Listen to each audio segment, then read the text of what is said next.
नमाज मेरे आका की आंखों की ठंडक है।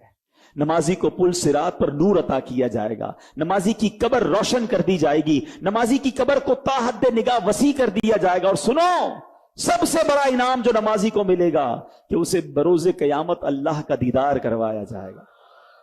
जिस खालिक ने मुझे बनाया उसका दीदार मुझे कराया जाएगा, फिर मैं नमाज कैसे छोड़ दूं?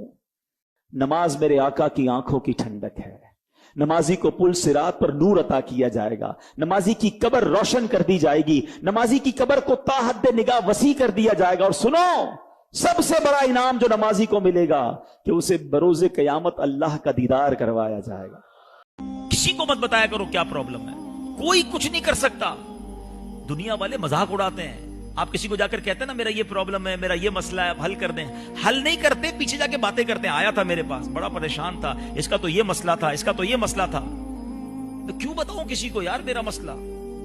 जिस रब्बे कायनात ने मसला हल करना है, जो मुसब्बिबुल असबाब है, जो शाफिउल अमराज है, जो दुनिया को नवाज रहा है, बैठ जाओ ना उसके घर में। आ गया हूं या अल्लाह तेरे घर में, परेशान हूं, थक गया हूं मौला, दुनिया भर के धक्के खा लिए, मसला हल नहीं हुआ करीम, अब तेरे घर में आकर बैठ गया हूं और तू मेरी मां से ज्यादा मुझे चाहने वाला है।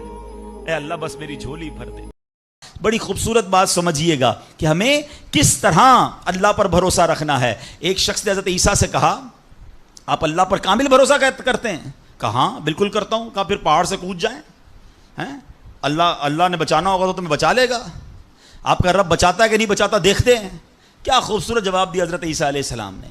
आप फरमाते हैं अल्लाह पर भरोसा जरूर रखता हूं मगर अल्लाह का इम्तिहान नहीं लेता हूं। तो ये भी बात समझने वाली है। इस तरह के टेस्ट नहीं लिए जाते अपने आप पर, मगर इन वाकयात से सीखना क्या है कि यकीन कैसा होना चाहिए। मैं ऐसा मुसलमान बन जाऊं कि मुझे देखकर लोग कहें जब उम्मती ऐसा है तो आका कैसे होगा। जो उम्मती ऐसा है उसके नबी कैसे होंगे। अरे जिस मजहब का पैरोकार ऐसा है उसका मजहब कैसा होगा। होना तो ये चाहिए कि हमें देखकर गैर मुस्लिम मुसलमान हो जाए, मगर आज हाल ये है कि हमें देखकर हमारे मुसलमान भाई परेशान होते हैं। कहते हैं यार मैं तो बड़ा नेक नमाजी समझकर कारोबार किया था, मुझे क्या पता कारोबार के बाद बंदा ही बदल जाएगा। है मेरे पास आया था, कसमें खा खा कर कर्जे लेकर गया है? और कर्जा लेकर ऐसा गायब हुआ कि नजर ही नहीं आ रहा है। अरे मैं तो समझा जनाब बहुत अच्छा आदमी होगा, इसने रिश्ता किया, मगर रिश्ता करते ही बंदा ही बदल गया।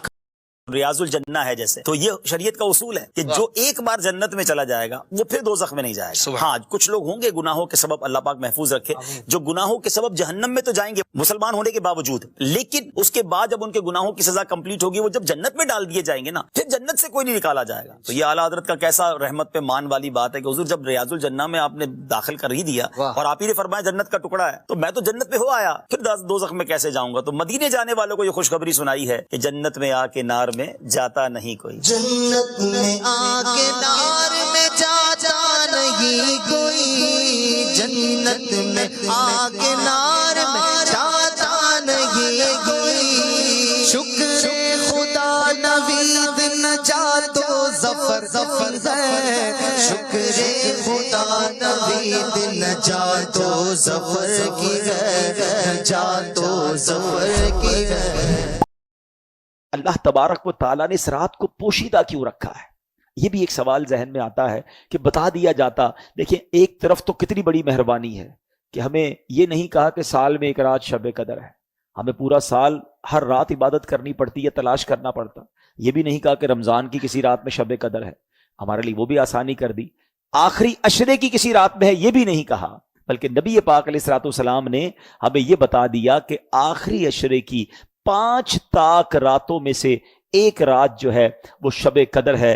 जिस तरह दीगर अशिया को अल्लाह करीम ने पोशीदा रखा है, मसलन अल्लाह ताला ने अपनी रिजा को इताअतों में पोशीदा रखा है। हमें नहीं पता कौन सी नेकी से रब राजी हो जाएगा, इसलिए